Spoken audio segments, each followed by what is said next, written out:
जब बहुजन समाज पार्टी में 4 बार मंत्री थे तब उनको महिलाओं का अपमान नहीं दिखाई दिया, पिछड़े दलित का अपमान नहीं दिखाई दिया। फिर बहुजन समाज पार्टी की सत्ता जाते देख रामम शरणम गच्छामि, रामचरितमानस पर जाके माला फूल चढ़ाए, हाथ जोड़े, बेटी सांसद बना लिए, अपने मंत्री बन गए। तब नारा। तो ये नेता लोग सत्ता से बेदखल होने के बाद इनकी बौखलाहट, निराशा दिख रही है कि जल्दी सत्ता मिल जाए। कैसे मिल जाएगी?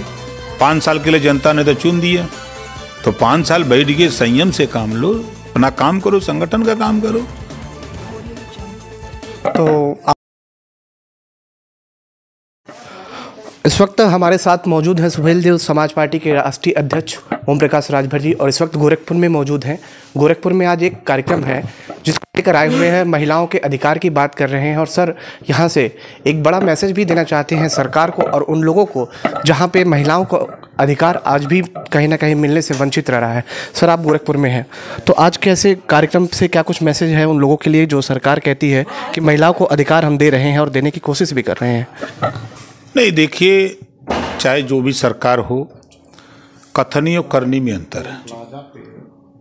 महिलाओं का कहना है कि हमारी आधी आबादी है, तो 50% लोकसभा विधानसभा में सीटें आरक्षित जब तक नहीं होंगी तब तक कोई पार्टी हमको हिस्सा नहीं देगी। 4 टिकट, 2 टिकट, 5 टिकट दे करके बहका देते हैं। वोट तो सब लोग लेते हैं आधी आबादी का, तो हमारी सीटें आरक्षित हो जाएं 50%, ताकि वहाँ कोई दूसरा लड़ न सके। दूसरी बात इनकी, जब जो शिक्षण संस्थाएं हैं, चाहे वो प्राइवेट हो चाहे सरकारी, 50% सीटें जब आबादी आधी है तो उसमें आधी इनकी सीटें आरक्षित हो। नौकरियों में कहना है महिलाओं का कि जब राष्ट्रपति की कुर्सी, प्रधानमंत्री की कुर्सी, मुख्यमंत्री की कुर्सी, जिले की कुर्सी और फाइटर प्लेन तक हम चला रही हैं, तो फिर हमारी हिस्सेदारी नौकरियों में 50% सुनिश्चित होनी चाहिए। जो हमारे ऊपर जुल्म जातीय अत्याचार हो रहा है, हम बहुत दिन तक पुरुषों पर भरोसा कर चाहे, लेकिन हमारे ऊपर अत्याचार नहीं थम पा रहा है, तो हम अपने बल पे सत्ता में जा कर के हम लोग कानून बना के अपनी सुरक्षा खुद करेंगे। एक बड़ा चीज़ है कि जैसे महिलाएं अपने अधिकार के लिए उनको आप मंच दे रहे हैं, एक तरीके से उनसे ये कह रहे हैं कि आप हमारे मंच पर आइए और हम आपके अधिकारों की लड़ाई लड़ेंगे। एक बड़ा चीज़ है सर, उत्तर प्रदेश की राजनीति जो अभी आप बताए भी तमाम चीज़ें चल रही हैं, जो स्वामी प्रसाद मौर्य हैं उन्होंने जो बयान दिया है रामचरितमानस को लेकर, उसके बाद लगातार अलग अलग तरीके से मामले आ रहे हैं सामने, उसको लेकर क्या कुछ कहना है? देखिए, सत्ता से बेदखल होने के बाद दिमाग का दिवालियापन है। जब बहुजन समाज पार्टी में 4 बार मंत्री थे तब उनको महिलाओं का अपमान नहीं दिखाई दिया, पिछड़े दलित का अपमान नहीं दिखाई दिया। फिर बहुजन समाज पार्टी की सत्ता जाते देख रामम शरणम गच्छामि, रामचरितमानस पर जाके माला फूल चढ़ाए, हाथ जोड़े, बेटी सांसद बना लिए, अपने मंत्री बन गए। तब नारा लगा दिया कि राम राम जपना, अति पिछड़ों का माल लूटना। तब तो 5 साल लूटे, फिर रसमलाई काटे। फिर देखा कि सत्ता हो सकता है न बने, तो फिर मार दिया। ये सत्ता के लोलुप तो लोग हैं ना। फिर गए सपा में, चुनाव हार के लौट के आए, 10 महीना कोई नाम लेने वाला नहीं, तो चर्चा में बने रहने के लिए उन्होंने इस तरह का बयान दिया है। ये सत्ता में जब लोग रहते हैं तब हक अधिकार की बात नहीं याद आती है, जब सत्ता से बेदखल हो जाते हैं तो बिना वजह फिजूल बात इस चर्चा में ले आते हैं। बाबा साहब डॉक्टर अम्बेडकर जी ने संविधान में 4 जाति बनाई। पूरे संविधान में कहीं शूद्र या अशूद्र की बात नहीं लिखी है। सामान्य वर्ग, पिछड़ा वर्ग, अनुसूचित जात, अनुसूचित जनजाति, यही 4 जाति है। इसका मतलब कि वो संविधान को नहीं जानते या नहीं मानते हैं।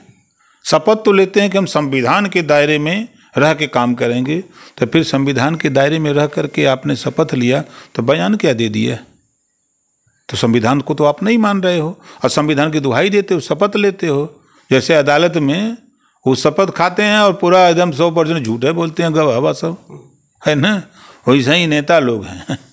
एक चीज़ और सर, अखिलेश यादव ने यही बयान कुछ समय पहले निषाद समाज के एक नेता ने दिया था, उनके ऊपर कार्रवाई की थी, और ये बयान आता है तो उसके बाद कहीं ना कहीं समाजवादी पार्टी में कद बढ़ा दिया जाता है। देखिए, लौटन राम निषाद कमज़ोर हैं, अति पिछड़ा समाज से हैं, तो उन पर तो कार्रवाई तुरंत हो गई सपा की तरफ से। लेकिन मौर्य जी जब बयान वही बयान दिए तो इनको अकेले जी माला पहना करके अगरबत्ती और धूप लेके आरती उतार रहे हैं कि नहीं, बहुत सही किए हैं। तो ये नेता लोग सत्ता से बेदखल होने के बाद इनकी बौखलाहट, निराशा दिख रही है कि जल्दी सत्ता मिल जाए। कैसे मिल जाएगी? 5 साल के लिए जनता ने तो चुन दिया, तो 5 साल बैठ के संयम से काम लो, अपना काम करो, संगठन का काम करो।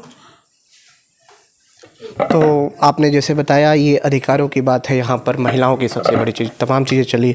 और एक बड़ा चीज़ सर, क्या लगता है कि जो ये बयान है, बयान को ही लेकर बात करेंगे कि जो 24 में चुनाव सामने आ रहे हैं, क्या इससे कुछ प्रभाव समाजवादी पार्टी पर, या फिर स्वामी प्रसाद मौर्य तो जो अपनी सीट लड़े वो भी नहीं जीत पाए थे?